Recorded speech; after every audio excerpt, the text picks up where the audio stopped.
Remember, my Patreon supporters got to see previews, work in progress shots, and...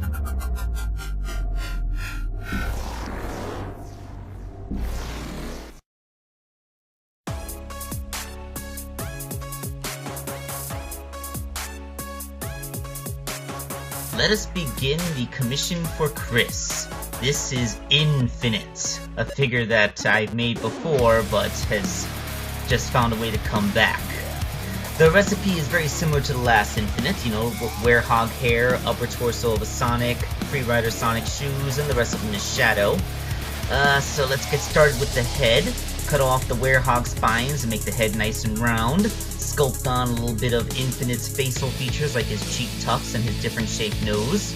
And after attaching the big old jackal ears, which are made out of craft foam, the task begins on making the mask. First, covering the face in a layer of Super Sculpey, which does not harden unless baked, and therefore is perfect for making this.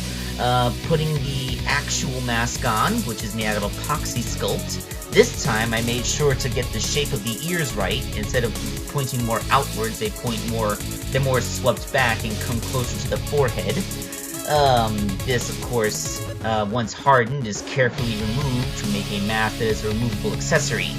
After that, painting Infinite's face, who I understand is actually named Zero the Jackal, results in a figure that you can have both ways. You can have his original mercenary face, or you can have the face of terror.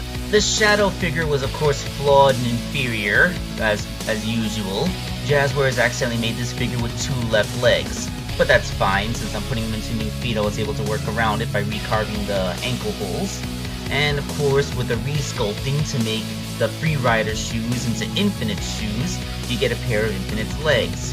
The tail is built around the craft foam core, but is, you know, very much Infinite's very large jackal tail, which has to touch the ground because it's either going to tripod him or be top heavy, and we want the latter, not the former.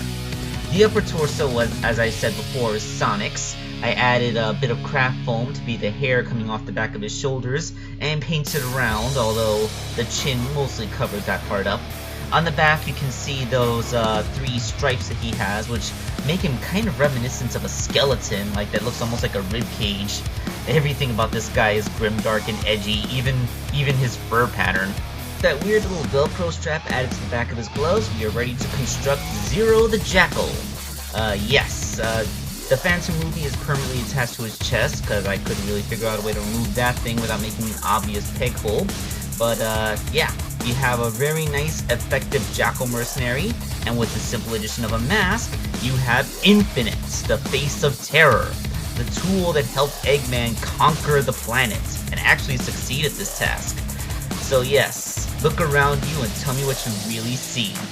This is Infinite, Dr. Eggman's greatest creation.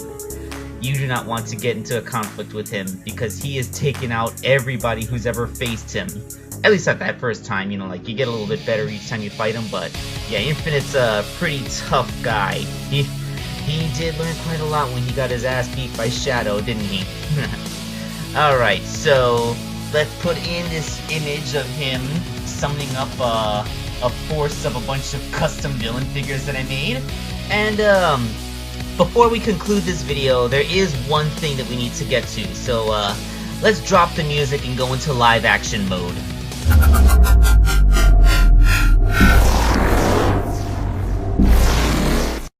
Okay, so I'm just adding this real quick so that you know how to take the mask on and off. It's pretty simple, but you have to put it a particular way. If I were a real toy company with a plastic injection plant, I would have made the mask out of a more flexible material. But I have only my hands and epoxy sculpt to work with, so the mask is very stiff, and you can't just flex it on and off like if it was a, you know, more mainstream accessory. So the first thing you have to do, you see the mask is on.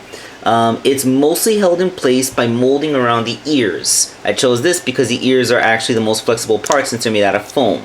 So all you gotta do is like get a fingernail under there and pry the ears out from the mask's ear holes. The left one is particularly tight, but just a little bit of finagling, it does come loose. And you see the mask is already loose on his face.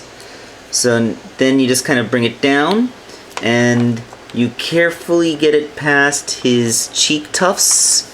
You don't want them to actually touch his cheek tufts, because you might snap them off. Come on. I've done this a bunch of times. Oh yeah, you get it. You pull it up over his face. You see? That way they completely bypass his cheek tufts. And there you go. Yep. So now he is once again Zero the Jackal Mercenary. I'm wondering if I should have used white foam and then painted the black parts. I don't know. Keep getting this happening to his ears. I don't know. Think it makes him look a little more badass, like he has scarring in his ears. Anyway, this black foam is a lot thicker and stiffer than my white foam was. I don't think it would have worked as an anchoring point for the mask if I used white foam. Anyway, to get the mask back on, you have to put his face in this way. That way, you hook his nose into the mask, so you don't have to worry about. Because if you try to put it on like that, then you're gonna like snap it off. So you gotta get his face in, and then you just gently push it down. What did I do? I'm sorry, having to line it up with the camera makes it a little bit difficult. There we go. You see?